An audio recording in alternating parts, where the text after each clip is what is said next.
আর একটু কাজ শেষ করলেই বাড়ি ফিরবো। হাল্ক, তুই তাড়াতাড়ি বাড়ি যা, তোর মায়ের শরীর খুব খারাপ। মা, আমি আসছি মা, তোমার কিছু হতে দেব না আমি। মা, এটা কি হয়েছে তোমার? বাবা খুব জ্বালা করছে। এটা সাধারণ রোগ না, নিশ্চয়ই কেউ কিছু করেছে। হাল্ক, এটা ছাতা ডাইনির কাজ। যে করেছে তাকে আমার সামনে আনতেই হবে। সে থাকে গভীর জঙ্গলে, ছাতা গাছের নিচে। ছাতা ডাইনি, বের হয়ে আয়। তুই আমার কাছে এসেছিস কেন মানুষ?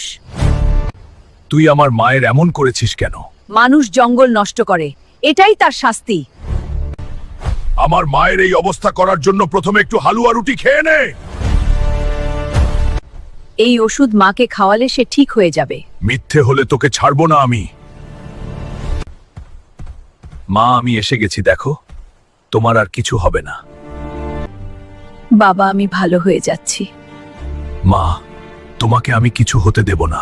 মায়ের জন্য লড়াই করলে কোনো অভিশাপ টিকে থাকতে পারে না। আর বন্ধুরা, এরকম ভিডিও দেখবার জন্য চ্যানেলটি সাবস্ক্রাইব করো।